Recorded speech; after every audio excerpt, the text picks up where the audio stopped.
Coruscant and what goes on there, back and forth on what laws and policies should be put in place. So I thought that was pretty cool.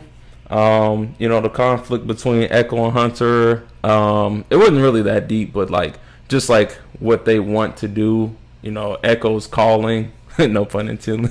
But Echo's calling is really to be with his brothers, and by brothers I mean by being with the clones. And at this point I feel like the Bad Batch, or in specific Clone 99s, kind of, they don't really have like any direction. It's kind of like, what do we do next? So I felt like they always were just trying to do Sid's biddings and just like make ends meet. And I feel like they don't really have like in a sense of like what their real end goal is for them. Yeah, so bigger mission or purpose behind it at the end of the day. They don't want to just be doing missions just because.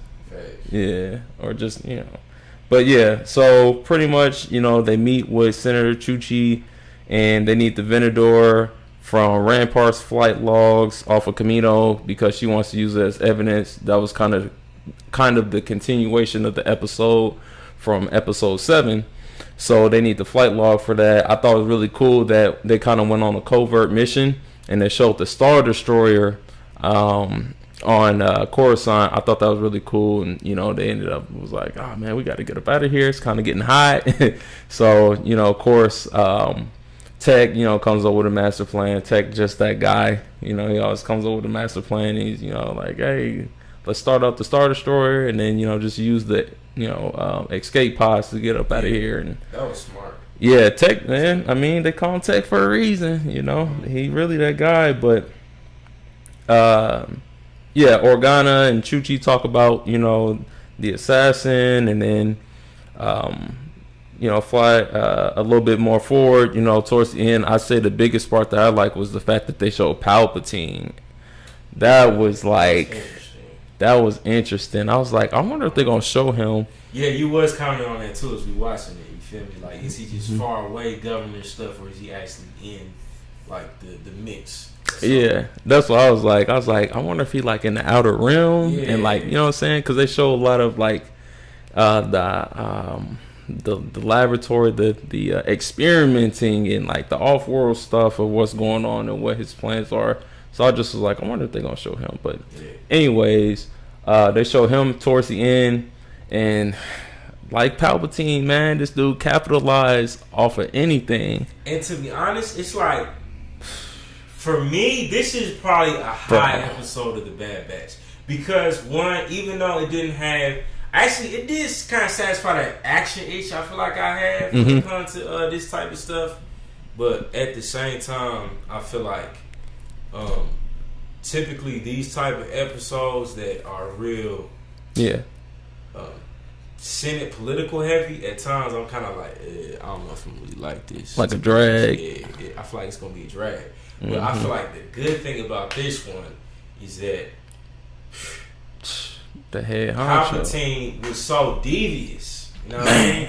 And we got to see him, hit him with the 1-2 punch. He was already a couple steps ahead of them, and anticipating them to like, it could have gone either way. Rampart was just a scapegoat essentially. Yeah. You know what I mean? So him being the scapegoat for the situation, I think it just shows how Palpatine, even as an emperor, like, I'm sure we're gonna see him start messing up in later like episodes, and if we see more context from him, but it's a reason that he's the greatest villain of all film history. What y'all think? Argue with us in the comments if you want. But who else could deceive a whole Jedi Council, infiltrate the political system, hide a shroud of darkness, turn somebody, you know what I mean? It's like, let alone the whole galaxy. Yeah, the whole galaxy. You feel me? It's like he's just super manipulative and also tactical with his evil ways. It's just like, man, this dude is there for a reason. I mean, Rex said it best. He said, when we always think we're one step ahead, he's like 5 steps ahead. He's 5 steps ahead.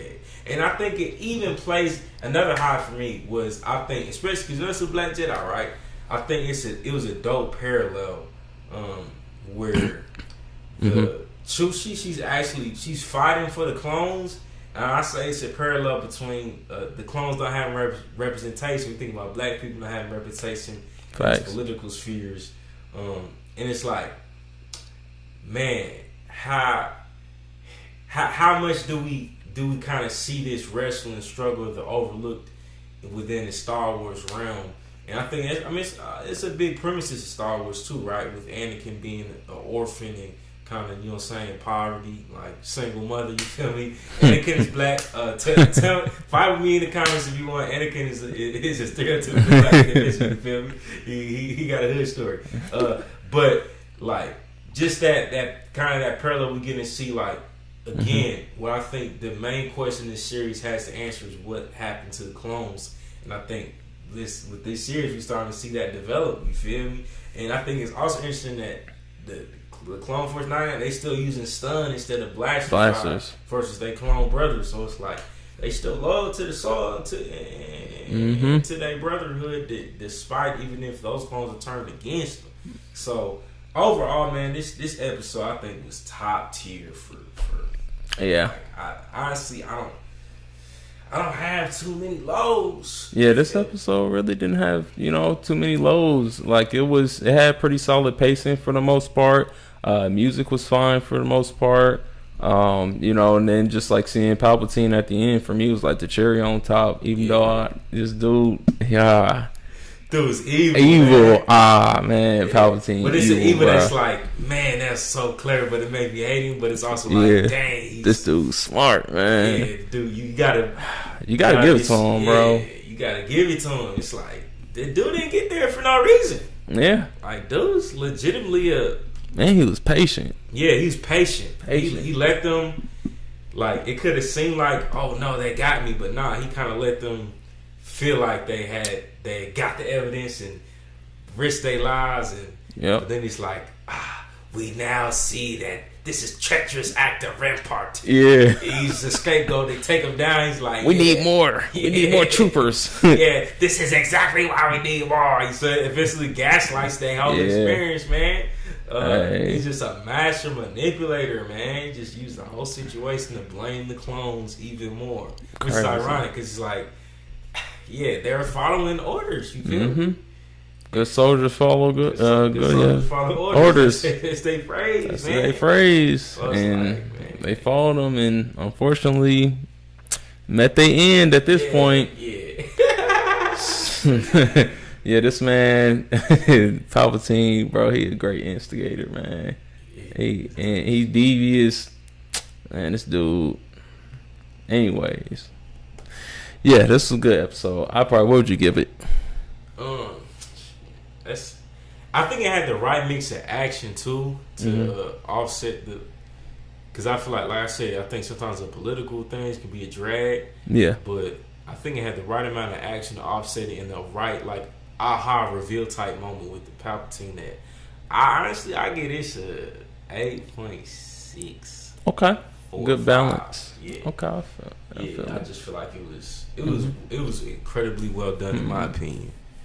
If I had to say a score, I would probably say y'all can hear me better now. Dang near the same. Probably like an 8.5. 8.5. Yeah. It was incredibly well done in my opinion. Yeah, this was pretty one of their better episodes. Way better than the first, you know what I'm saying, couple ones. Which I get now, they were building up to it. They did a better job. I'm always gonna say this, they did a better job than Andor, you feel me? Anything that happened, man, hey, look, at least it wasn't the first three. Dang. The first half of Andor. KJ like, in the comments, if you like Andor, come, you know what I'm saying, come fight me in the comments, you feel me? I'll tell you why it was trash.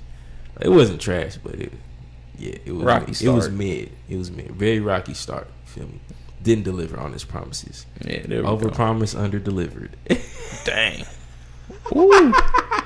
This man attacking Andor, boy. Yeah, beef with Andor, man. Wow. Got that beef. But let us know what you would rate this episode, Truth and Consequences of Bad Batch. Once again, this is the Black Jedi, because even in the light there is darkness. This is the blackest Star Wars show in the galaxy. Make sure you subscribe, like this video, and let us know in the comments what you would rate this episode.